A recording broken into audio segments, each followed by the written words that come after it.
Hey there guys, Intercast here, aka JediBro95. Hope you guys are having a fantastic day. I was gonna put out my 10 mistakes 2K cannot make in NBA 2K21 the full game, but I decided to put that off on the back burner because we got some news today in regards to the actual game of NBA 2K21.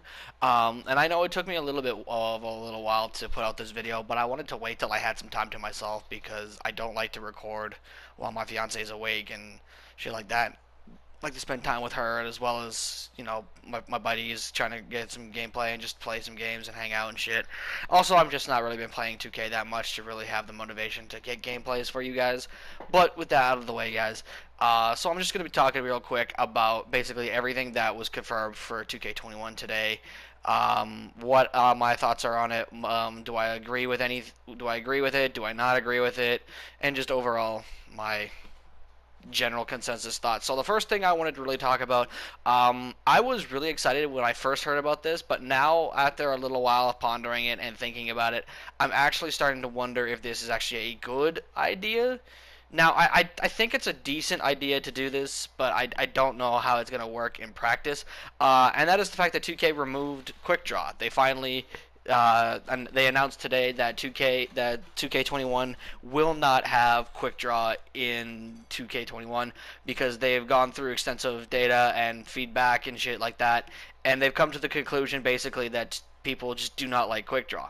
Now, I will admit I don't like Quick Draw. I think it is. I'm not gonna say it's useless because at the end of the day, I do understand it has purpose. But also at the same time, I start to think to myself, was this really worth removing in the game? Because 2K, like, on one hand it's good because I don't have to waste precious badge points for a badge that helps me shoot faster. I don't have to waste two of my precious 13 badge points to have to be able to shoot faster. I feel like that should be something automatically given. But on the other hand, I start to think to myself, was it really worth? Is it going to be good? Because part of the reasons that Quick Draw was added into 2K20, gentlemen, was the fact that stretch bigs were just so goddamn dominant in 2K19. I think a lot of people completely forget about that, myself included. I'm not gonna lie, I did forget that stretches were dominant in 19, and part of it was because of the fact that they could just shoot at the guard-like speed, and they also could shoot over people. But I think what people also do forget to understand is stretches weren't OP in 19 because they could shoot fast. Stretches were OP in 19 because the contest system was bad. Number one, you couldn't really contest a stretch big if you were under 6'8". And then reason number two was because they could handle the ball too. Like they could take people off the dribble, create their own shot, la di da di da, and that's just like that was kind of annoying because you know you would be guarding a stretch and they only have like a 50 ball handle, but for some reason 2K just won't let you pluck their dribble, which I I'm not gonna really confirm my opinion on this overall. Like I said, I have been back and forth on it because on one hand, I do agree that it should be taken out of the game because I don't think we need that in the game. But on the other hand, I'm starting to think like if they can provide a good substitute for shot speed nerfing, then especially for bigger players, I'm all for it. Like if they can come up with like say for example, like the taller you are, the slower your shot speed, then fine, cool. Like if you're a like 6'7", 6'11" big, maybe you shoot about maybe 60% of the speed as say a default 6'5" jump shot. I don't know. This again, this is just something that we're gonna have to really confirm. Like really, you see play the game to really confirm if it is good or not. The second thing I want to discuss is the fact that 2K has now confirmed that the max height for PGs is going to be 6'8". They're upping the position height for point guards. My question, well, I have a question and then I'll get my opinion on it. My question is also, is 2K going to increase the height of all other positions other than point guard?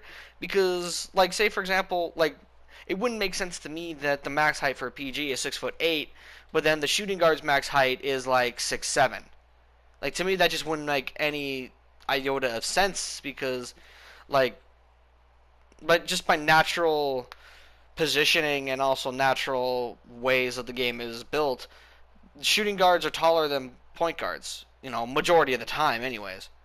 So why can't what? So that's why I'm wondering. Like, is that going to be the case, or is it going to be to where um basically like it was this year? I don't think it would make sense. I think that 2K should have height increase for all positions. But my overall thoughts on this, quite frankly, I just as a first impression, I think it's okay. I personally think it's okay, just due to the fact that the game is becoming the NBA overall is becoming more positionless and becoming more versatile, and taller players are playing different positions. Like for example, you got Ben Simmons as a 6'10 PG. You got uh, Braun playing point guard this year for the Lakers. You've got Luka Doncic at 6'7" playing PG. Like, there's so many different variations and so many different things going on with the NBA, that with players getting taller and obviously skills are becoming more defined, that to me, I kind of am okay with this. I am okay with the idea of 2K implementing that into the game. Now, I hope they don't become the meta. Like, I obviously would like to see 6'8" PGs and whatnot, but I'm hoping that they're not like completely like everywhere in the game. Like, I don't want to see teams that are like 6'8" and above with players. You know, obviously, I want there to be some diversity. I want to see some smaller guards. I do want to see some smaller like wings. You know, just diversity. That's all I want to see. Other than that, it doesn't really bother me that much. The next thing I want to talk about is the demo date has been confirmed. It will be coming out on Kobe Day, which is a nice touch. It's another way for 2K to honor Kobe's legacy and honor his memory. I'm all for it. That's cool. I'm glad to see that 2K is honoring one of the greatest players of all time, and you know, basically just doing what needs to be done to make it so that way, you know, we get a game at a good time too, because yeah, like, I got nothing else to really say about it other than that. As far as other things for 2K21, like badges and whatnot, overall, I think quick draw being removed is fine for me until we play the game. Then I'll give my firm affiliation, my firm depiction on how I believe what I believe about quick draw. But overall, like for badges, I would like to see Pogo Stick and Intimidator removed. I was an advocate for Intimidator. I thought, you know, it was fine. All they had to do was just make it so that way, to get for Intimidator to activate, you either had to jump or put your hand up. But now I'm at a point to where it's like, you know, I don't want Intimidator in 2K21. Like that badge breaks the game in some certain ways, because you can have, like, for example, a situation to where you got a wide open dunk, but because the guy is standing right beside you, literally that's all he's doing is just standing there beside you, with Intimidator, you missed the shot, you missed the layup, you missed the dunk. So yeah, overall I hope that gets changed. I hope those are removed, or at least Intimidator is changed to the point where you actually have to be playing defense in order for it to activate instead of just standing there. The next thing I want to touch on is the shot stick timing. Shot stick controls and shot stick timing is returning into 2K21. Personally, I think this is another one of those we need to get our hands on the game for us to really fully comprehend and grasp how good or how bad of an idea this is. Because there are some things, in my opinion, gentlemen, that you definitely can say are a bad idea off the off. Like, for example, I can't remember certain games. I can't remember a game, but oh yeah, repeating the same neighborhood 3 fucking years, like for a third straight year in a row. In my opinion, that is a bad idea. Like 2K should never even think of that. Because we all know we don't want that. Or thinking of adding a half-court shot badge to the game. Yes, for those of you that don't remember, back at 2K19, they proposed an idea: should we add a half-court shot badge to 2K20? Let me just say, if 2K ever decides to do that, that would be dumb, dumb, dumb, dumb, dumb, dumb to even think of doing that. Because why? Like, that doesn't make sense to me that you would add that in the game. That's only going to be abused. Everyone's going to put that on the Hall of Fame with 99 three-point rating, and they're just going to abuse the hell out of it. Also, bad things that were in the game, bad ideas. Steady shooter. That badge was a bad idea. I don't know why 2K brought it into the game. So, yeah. But anyways, back to the original point. So the analog stick timing, shot timing, and all that. It will also give you a boost to your shooting. So if you play with no meter and you use the shot stick, you will get the highest percentage boost to your shooting, and it will allow you to make tougher, make more difficult shots and all that mumbo jumbo.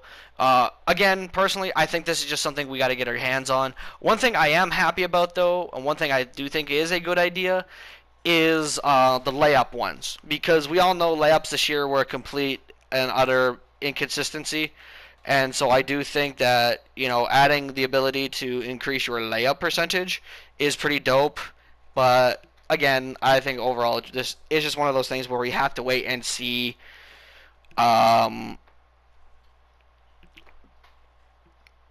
We just have to wait and see how the game plays before we can really and thoroughly make a definitive decision on how good the game, how good that implementation, that thing is. Because there was also some things, guys, that were good in theory, but in practice they really weren't.